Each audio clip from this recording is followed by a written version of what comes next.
வாசிங்க யாராவது. ஆ ஆ ம் போதும். ஆண்டவர் சொல்கிறாரு இன்றைக்கி பயப்படாதே நான் உன்னுடனே. இது வந்து ரொம்ப ஃபெமிலியரான ஒரு வசனம். ஆனால் கர்த்தர் தெளிவாக இந்த மாதத்துக்கென்று உங்களுக்கு கர்த்தர் கொடுத்துருக்கா. ஒருவேளை நீங்கள் இப்போது அநேக காரியங்களை குறித்த பயத்தோடு இருக்கலாம், அல்லது ஒருவேளை இனி பயம் வருகிறதான காரியங்கள் வரலாம் உங்களுடைய வாழ்க்கையில். ஆனால் கர்த்தர் அட்வான்ஸாக இப்போயே சொல்கிறார். ஒருவேளை இப்போ பயத்தோடு இருப்பீங்கன்னா உங்களுக்கு இப்போது சொல்கிறாரு நீ பயப்படாத. ஒருவேளை நீ வருகிற நாட்களில் இப்படிப்பட்ட சூழ்நிலைகள் வரும் என்றால் நான் பயப்பட வேண்டிய அவசியம் இல்லை. அல்லேலூயா. ஏன்னா கர்த்தர் நம்மோடு கூட இருக்கிறார். அவர் எல்லாவற்றையும் பார்த்து கொள்ளுகிற கர்த்தர். ஆமென். கப்பலின் பின்னணியத்தில் கர்த்தர் இருந்தால் தான் பயம் வரும். சீஷர்கள் வந்து பயந்தாங்க. என்னென்னா கப்பலின் பின்னணியத்தில் இயேசு இருந்தார். அப்படின்னா பின்னாடி வச்சுருந்தாங்க இயேசுவை. இயேசு அவங்க அலற ஆரம்பித்த உடனே முன்னாடி போனார். எல்லாமே நின்று போயிட்டு, புயல், காற்று, கடல் கொந்தளிப்பு எல்லாமே என்னாயிட்டு நின்று போயிட்டு. எனவே தேவனை நம்ம முன்னாடி வைப்போம் என்றால், அவருடைய வார்த்தைகளை முன்னாடி வைப்போம் என்றால், நீங்கள் 17ஆம் அதிகாரத்தில் 1 ராஜாக்களில் பார்த்தீங்கன்னா எலியா கர்த்தருடைய வார்த்தையின்படியே நடக்கிறார். கர்த்தருடைய வார்த்தைக்கு நாம் செவி கொடுக்கும் பொழுது நான் எனக்கு பிரசங்கத்தையோ அல்லது வேற எதையோ சொல்லலை. தேவன் தினமும் நம்மோடு பேசுகிறார். ஹல்லேலூயா. நீங்கள் வேதத்தை திறந்த மனதோடு கூட வேதத்தை எடுத்து தினந்தோறும் ஆண்டவர் என்னோடு பேசுங்க அப்படின்னா கர்த்தர் பேசுகிறார். அப்படி அவருடைய வார்த்தை கேட்கும் பொழுது எலியா அப்படிதான் ஆண்டவர் சொன்னார், நீ போய் கேரி ஆற்றண்டையில் என்ன செய், நீ உன்னை ஒழித்து கொண்டிரு. அப்படின்னா அங்கே ஒளிந்துக்கோ அப்படின்னு சொல்லி சொன்னார். அவர் சொன்னபடியே போனால் நிறைய காரியங்கள் கர்த்தருடைய நடத்தலின்படி நடந்தது. அது மாத்திரமல்ல, அவன் எத்தனையோ ஆயிரக்கணக்கான ஜனங்களுக்கு முன்பாக 800-850 தீர்க்கதரிசிகளுக்கு, விக்கிரக தீர்க்கதரிசிகளுக்கு முன்பாக தைரியமாக நின்று என்ன செய்தான்? கர்த்தரே அக்கினியால் உத்தரவு தெய்வமே தெய்வம் என்று நிரூபித்தான். தைரியம், பயமே இல்லை. என்னன்னா அவன் தேவனுடைய வார்த்தையை முன்னாடி வச்சு, கர்த்தரை முன்னாடி வச்சு நடந்துட்டு இருந்தான். அவனுக்கு பயமே இல்லை.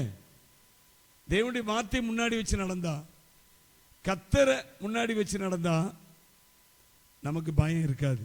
பயம் என்பது 2 விதத்தில் தான் வரும். ஒன்று, மாம்சம் பலவீனமாக இருந்தால் பயம் வரும். பிசாசுக்கு இடம் கொடுத்தா பயம் வரும். அவன் எப்படி என்ன செய்கிறவன்? பிசாசு பயமுறுத்துக்கிறவன். அதனால நம்ம சொல்லுவோம், அவன் நமக்கு பயமுள்ள ஆவியை கூடாமல் அன்பு, பலம், தெளிந்த புத்தி, தைரியத்தின் ஆவி. ஹல்லேலூயா. திரும்ப சொல்றேன், 2 விதத்தில் தான் பயம் வரும் நமக்கு. ஒன்று, மாம்சத்துக்கு அதிகமாக இடம் கொடுத்தோன்னா பயம் வந்துடும். இன்னொன்று, பிசாசுக்கு இடம் கொடுத்துட்டா. இது 2ல் கவனமாக இருந்தால் போதும். தேவனுடைய பிள்ளைகளுக்கு பயம் என்பது வரவே வராது. பாருங்கள், இதை எலியாவை குறித்து பார்க்கிறோம். அவன் கேரித்தாற்றண்டையில் ஒழித்து கொண்டு கர்த்தருடைய வார்த்தையை கேட்டான். திரும்பி சாரிபாத் ஊருக்கு போ, அங்கே ஒரு பெண் இருக்கிறா, விதவை பெண்ணு. கேட்டான், எல்லாம் நல்லபடியாக நடந்துச்சு. நீங்கள் அடுத்த அதிகாரத்தில் கூட பார்த்தீங்கன்னா அவன் என்ன செய்கிறான்? 18ஆம் அதிகாரத்தில் கர்த்தரே தெய்வம், அக்கினியால் உத்தரவர்களும் தெய்வமே தைரியமா, எத்தனை தீர்க்கதரிசிகள் முன்பாக. அதே எலியா பாருங்க, 19ஆம் அதிகாரத்தில் பார்க்கிறோம். 2ஆம் வசனத்தை வாசிங்க.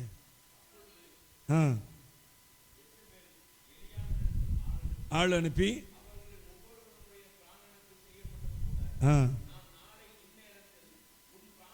யார்? எலியா பார்த்து சொல்றா, உன் பிராணனுக்கு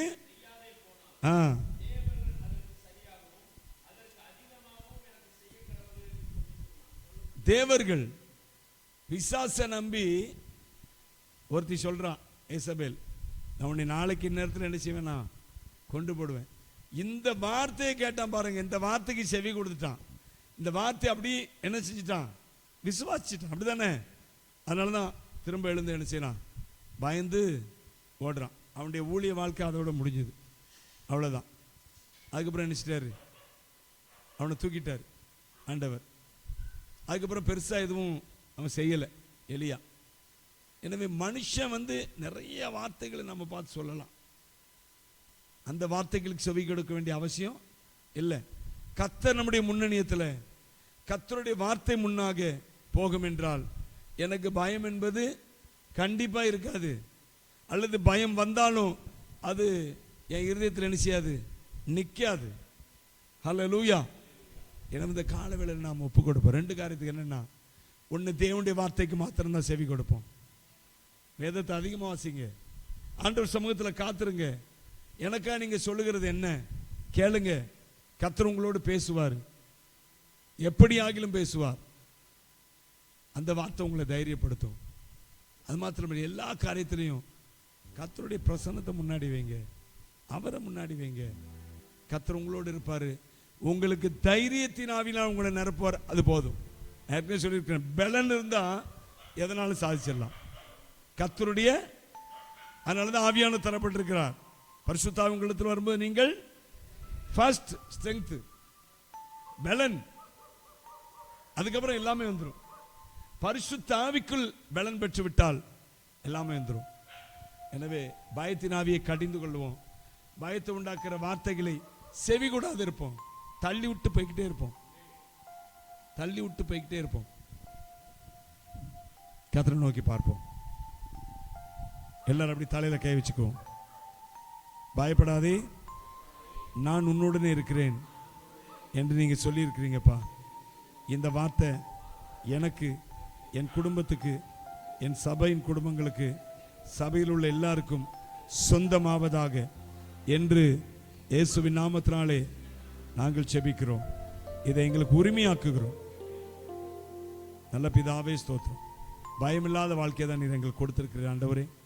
அருமையான பிள்ளைகள் இந்த நாளில் ஆண்டவர் அறிக்கை பண்ணியிருக்கிறாங்க, இந்த பயம் எங்களுக்குள்ள வரவே வராது ஆண்டவரே.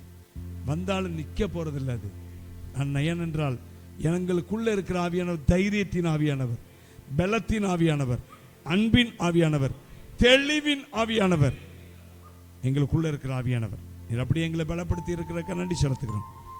இயேசுவின் நாமத்தில் பிதாவே, என் ஆத்துமாவே கர்த்தரை ஸ்தோத்திரி, என் முழு உள்ளமே என்னுடைய பரிசுத்த ஸ்தோத்திரி. என் ஆத்துமாவே கர்த்தரை ஸ்தோத்திரி, அவர் செய்த சகல மறவாதே. ஆமென்.